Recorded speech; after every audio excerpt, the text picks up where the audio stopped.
ॐ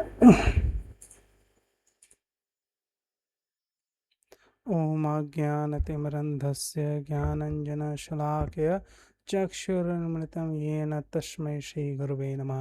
श्रीचैतन्यमनोभीष्टं स्थापितं येन भूतले स्वयं रूपं कदा मह्यं ददाति स्वपदान्तिकं।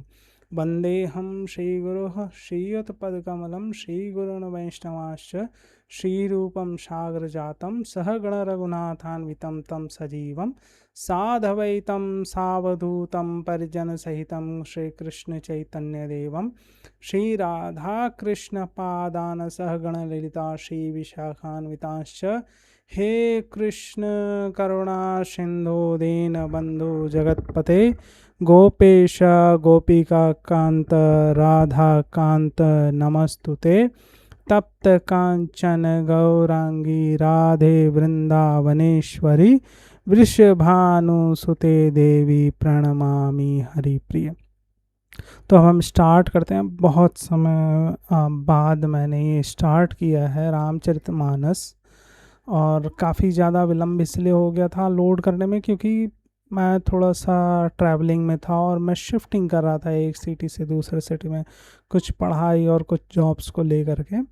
तो हमने उदासीन अरिमिति हित सुनत जरहि खल रीति जानि पानि जुग जोरि जन बिनित करहि सब प्रीति। दुष्टों की यह रीति है कि वे उदासीन शत्रु अथवा मित्र किसी का भी हित सुनकर जलते हैं। यह जानकर दोनों हाथ जोड़कर यह जन प्रेम पूर्वक उनसे विनय करता है। अब तक हमने संत और असंतों के बारे में पढ़ा है, तो यहाँ पर अब तुलसीदास जी दुष्टों के बारे में बता रहे हैं कि दुष्टों की जो उनका जो स्वभाव होता है वे बहुत ही उदासीन, शत्रु अथवा मित्र किसी का भी कैसा भी व्यक्ति हो, किसी का भी अगर हित उन्होंने सुन लिया तो फिर वो बहुत ही जल जाते हैं। वो प्रसन्न नहीं होते। किसी का अगर आप उन्नति देखो, आगे बढ़ा हुआ देखो किसी को, तो आप उससे जलो नहीं। ये दुष्टों की रीति है। आप दुष्टों का संग त्याग करोगे तभी जाके दुष्टों की रीति से बाहर आओगे। उदासीन अरिमिति हित सुनत जरहि खल रीति। उदासीन हो, चाहे मित्र हो, चाहे हित करने वाला हो, उन सब का अच्छा भला सुनते ही जरहि खल रीति, उन जल जाते हैं। जो दुष्ट जन हैं वो जल जाते हैं। उनकी यह रीति है। जानी पानी जुग जोरी जन बिनती करहीं सब प्रीति। इस तरीके से जान करके दोनों हाथ जोड़ करके, जानी पानी जुग, दोनों हाथ जोड़ करके जन बिनी करहीं सब प्रीति, यह जन प्रेम पूर्वक उनसे विनय करता है। अब तुलसीदास जी उन दुष्टों से यह विनय कर रहे हैं कि अगर इस कथा को आगे बढ़ दिया जाए तो वो इसको देख करके जले नहीं, और इसको सुन करके वो राम भगवान की कथा में भगवान की कथा में उनको और रुचि आए। उनसे इसलिए यहाँ पर विनती कर रहे हैं। मैं अपनी दीस के निहोरा तिन निजिर और न लाऊ भोरा बायस पलही अति अनुरागा हुई नरामिश कबहू की कागा। मैं अपनी ओर से विनती की है, परंतु वे अपनी ओर से कभी चूकेंगे नहीं चूकेंगे। कौओं को बड़े प्रेम से पिलाइए, परंतु वे क्या कभी मांस त्यागी हो सकते हैं। मतलब यहाँ पर मैं अपनी दिसिकीन निहोरा, अपनी तरफ से तुलसीदास जी निहोरा करते हैं, विनती करते हैं। तिन्ह नीचे और लाओ भोरा, परंतु वे अपनी ओर से कभी नहीं चूकेंगे। बायस पिलाही अति अनुरागा। बायस मतलब कौए को अगर बहुत प्रेम पूर्वक भी कुछ खाया पिलाया जाए, वही निरामिष कबहू की कागा। बायस कौवा नहीं है, यहाँ पर कागा कौवा है, मेरे से गलती हुई, क्षमा कीजिए। बायस पिलाही अति अनुरागा।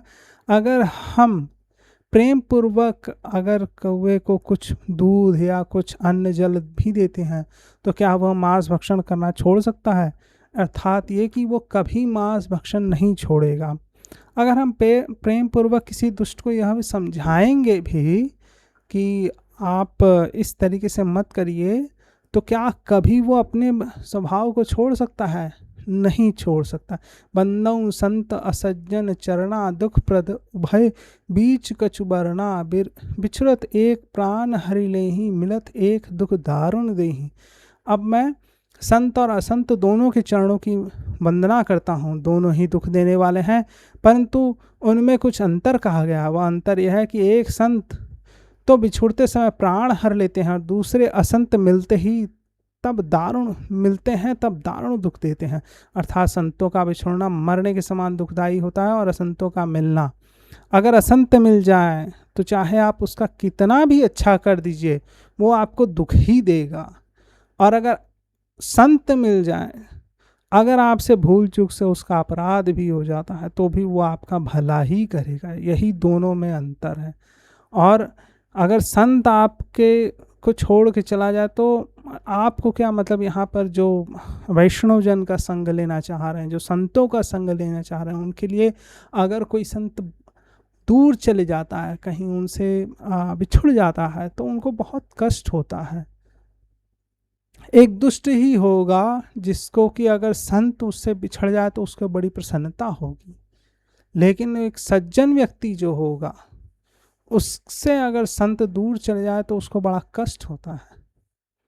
यही बताएगा, उपजही एक संग जग माही, जलज जोक जिम गुण बिलगाही, सुधा सुरा सम साधु असाधु, जनक एक जग जलधि अगाधु।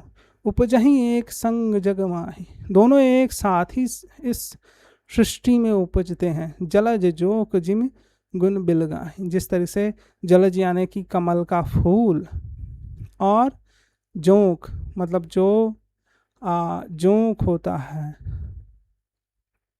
वो गुण बिलगाही। दोनों संत और संत जगत में एक साथ पैदा होते हैं, पर एक साथ पैदा होने वाले कमल और जोंक की तरह उनके गुण भी अलग अलग होते हैं। कमल दर्शन और स्पर्श सुख देता है, किंतु जोंक शरीर का स्पर्श पाते ही रक्त चूसने लगती है। सुधा सुरा सम साधु असाधु, जनक एक जग जलधि अकाधु। सुधा अमृत के समान मृत्यु रूपी संसार से उबारने वाला, और असाधु मदिरा के समान मोह प्रमाद और जड़ता उत्पन्न करने वाला है। दोनों को उत्पन्न करने वाला जगत रूपी अगाध समुद्र एक ही है। शास्त्रों में समुद्र मंथन से ही अमृत और मदिरा दोनों की उत्पत्ति बताई गई है। भल अनभल निज निज करतोति, लहत सोजस अपलोक विभूति। सुधा सुधाकर सुरसरि साधु, गरल अनल कलिमल सरि व्याधु। गुण अवगुण जानत सब कोई, जो जेहि भाव नीक तेहि सोई। भले और बुरे दोनों अपनी अपनी करनी के अनुसार सुंदर यश और अपयश की संपत्ति पाते हैं। अमृत, चंद्रमा, गंगा जी और साधु एवं विष, अग्नि कलयुग के पापों की नदी अर्थात कर्मनाशा और हिंसा करने वाला व्याध, इनके गुण और गुण सब कोई जानते हैं, किंतु जिसे जो भाता है उसे वही अच्छा लगता है। भलो भलाई पै लही, लहै निचाई नीच। सुधा सराही अमरता, गरल सदार सराही नीच। भला भलाई ही ग्रहण करता है और नीच नीचता को ही ग्रहण करता किए रहता है। अमृत की सराहना अमर करने में होती है और विष की मारने में।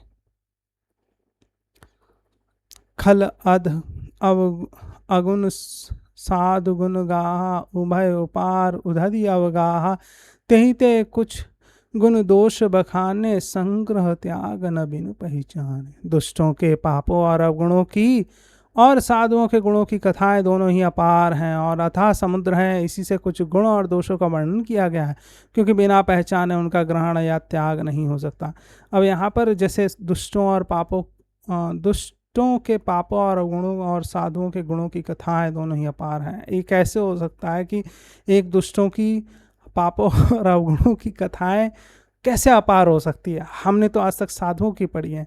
नहीं, जिस तरीके से हम साधुओं की पढ़ते हैं, जब हम जैसे भगवान की जितनी लीलाएं पढ़ते हैं उन सारी लीलाओं के साथ जब आप पढ़ेंगे, जैसे नरसिंह भगवान के साथ आपके हिरण्यकश्यप की कथा आ जाती है कि हिरण्यकश्यप किस तरह से प्रहलाद महाराज जी को प्रताड़ित करता था, तो राम जी के साथ रावण की कथा आ जाती है, किस तरीके से वो दुष्ट ने माता सीता का हरण किया एकांत में जब भगवान राम वहाँ नहीं थे। और जब हम चैतन्य चरितामृत पढ़ते हैं तो उसमें ये जघाई मघाई का वर्णन आता है। तो इस तरीके से हमेशा दुष्ट रहे हैं, संत भी रहे हैं, दुष्ट भी रहे हैं, लेकिन जब कलयुग बहुत आगे बढ़ेगा तो दुष्टों की संख्या और ज़्यादा बढ़ जाएगी। अभी तो कुछ जगह पर सीमित है दुष्टों की संख्या है, लेकिन अब धीरे धीरे कलयुग का प्रभाव बढ़ रहा है और उससे हमें विचलित नहीं होना है। हमें अपने हरि नाम हरि भजन, अपने तरफ दूसरों के अवगुण कितना देखेंगे, कितना हम दूसरों के बारे में चिंतन करेंगे। इससे अच्छा है कि हम अपने काम को अच्छे ढंग से करें। काम को मतलब हरि भजन को। आए थे हरि भजन को खोटन लगे कपास, मतलब माया रूपी कर्म को नहीं कह रहा हूं मैं यहाँ पर हरि भजन को कह रहा हूँ। भले उपोच सब विधि उपजाए, गनि गुण दोष वेद बिलगाए, कहीं वेद इतिहास पुराना, विधि प्रपंच गुण अवगुण साना। भले भले उपोच सब विधि उपजाए, गनि गुण दोष वेद बिलगाए, कहीं वेद इतिहास पुराना, विधि प्रपंच गुण अवगुण साना। भले बुरे सभी ब्रह्मा के पैदा किए हैं, पर गुण और दोषों का विचार कर वेदों ने उनको अलग अलग कर दिया। वेद इतिहास और पुराण कहते हैं कि ब्रह्मा की यह सृष्टि गुण अवगुण दो से सनी हुई है। मतलब यहाँ पर यह कहा गया है कि जो ब्रह्मा की सृष्टि है, जो भी मटेरियल क्रिएशन है, उसमें गुण और अवगुण दोनों हैं। अब आपको क्या लेना है, आपको कैसे बढ़ना है? जो कथा सुनते हैं, जो कथा स्मरण करते हैं, जो भगवान का चिंतन करते हैं, उनको किस किस चीज़ को लेना है, ये आपके ऊपर निर्भर करता है। जब ब्रह्मा जी ने सृष्टि की थी तो तीनों गुण थे, रजोगुण तमोगुण सतोगुण तीनों थे। तो जब कपिल मुनि जब देवहूति माता को समझाते हैं तो उसमें बताते हैं कि क्या चीज़ करना चाहिए। जैसे कि हमें रजोगुण का सहारा लेके तमोगुण का त्याग करना चाहिए। जब तमोगुण का त्याग पूर्णता से हो जाए या धीरे धीरे होने लगे तो रजोगुण से ऊपर आके सतोगुण में स्थित होना चाहिए। सतोगुण में रहते हुए हमें रजोगुण और तमोगुण दोनों को त्याग करना चाहिए। ऐसा नहीं है कि कोई अगर सो रहा है, बहुत ज़्यादा सो रहा है, कोई मदिरा पान कर रहा है, कोई मांस खा रहा है, तो वो रजोगुण में नहीं, वो ये सोचे कि नहीं इससे अच्छा नहीं होगा संसार के लिए, वो रजोगुण में स्थित होकर के उस तमोगुण को त्याग कर सकता है। और जब वो रजोगुण में हो करके तमोगुण का त्याग करेगा तो फिर वो उसको धीरे से सतोगुण में शिफ्ट होना चाहिए, धीरे से सतोगुण की तरफ आगे बढ़ना चाहिए। उसको ये तो समझ में आना चाहिए कि वो त्याग क्यों कर रहा है। जब वो सतोगुण में स्थित हो जाए तो धीरे धीरे करके ये सब चीज़ें त्याग देगा। जैसे मीट मांस खाना, मदिरा पान करना, अवैध संबंध बनाना। 4 पिलर्स ऑफ रेगुलेटरी प्रिंसिपल हैं, जिसमें है कि आप no meat eating, no gambling, जुआ वगैरह नहीं खेलना, और नो इंटॉक्सिकेशन, दारू वगैरह नहीं पीना, नो इलिसिट सेक्स। कोई भी अगर गृहस्थ आश्रम में हो, अपनी स्त्री को छोड़ करके किसी दूसरी स्त्री को बुरी दृष्टि से न देखना। ये सारे अवगुणों को छोड़ना है और हमें गुणों को लेना है। यहाँ पर यही बताया गया कि ब्रह्मा की जी जो सृष्टि है वह गुण और अवगुणों से सनी हुई है। आप क्या चाह रहे हैं, आपको लेना है। दुख सुख पाप पुण्य दिन रीति, साधु असाधु सुजाति कुजाति, दानव देव ऊंच अरु नीचू, अमय सुजीवन महरो मीचू। माया ब्रह्म जीव जगदीशा, लक्ष्य अलक्ष्य रंक वनीशा, काशी मग सुर सरिक्रम नासा, मरु मारव महिदेव गवासा, सरग नरक अनुराग विरागा, निगम आगम गुण दोष विभागा। अब यहाँ पर आगे और ज़्यादा एक्सप्लेन कर रहे हैं तुलसीदास जी। सुख दुख पाप पुण्य दिन रात, साधु असाधु सुजाति कुजाति, दानव देवता ऊंच नीच, अमृत विष सुजीवन मृत्यु, माया ब्रह्म जीव ईश्वर, संपत्ति दरिद्रता, रंक राजा, काशी मगध गंगा, कर्मनाशा मारवाड़ा, मालवा, ब्राह्मण, कसाई, स्वर्ग, नरक, अनुराग, वैराग, ये सब पदार्थ ब्रह्मा की सृष्टि में है। वेद शास्त्र उनके गुण दोष का विभाग कर दिया है। वेद और शास्त्रों ने, अगर आपको आगे बढ़ना है तो you have to follow the shastras, आपको शास्त्रों को पालन करना होगा, तभी जा करके इन सब चीज़ों में आपको अंतर समझ में आएगा। आपको ये समझ में आएगा कि किस तरीके से आप इसमें अंतर करके किस चीज़ को त्यागना है, किस चीज़ को ग्रहण करना है। आपको हमेशा वो चीज़ त्यागनी है जो कि धर्म के विरुद्ध है, जो धर्म के अनुकूल है उसको आपको एक्सेप्ट करना है, उसको ग्रहण करना है। जो भगवान की प्रसन्नता के लिए है उसे ग्रहण कीजिए, और जिसमें भगवान की प्रसन्नता नहीं है उसे आप छोड़ दीजिए। यही वेद और शास्त्रों का मत है।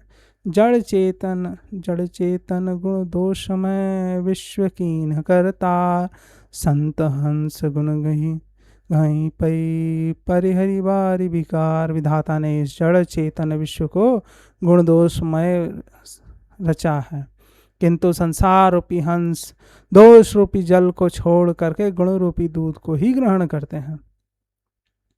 अब विधाता ने तो इस जड़ चेतन जो विश्व आप देख रहे हैं, जैसे जड़ वो चीज़ें हो गई, जैसे टेबल हो गया, चेयर हो गया, ये सारी चीज़ें जड़ हो गई हैं। वृक्ष हो गया, ये सब जड़ में आती हैं। चेतन मतलब जैसे मनुष्य हो गए जो चलते हैं, जिनमें चेतना है, उसको हम चेतन कहते हैं।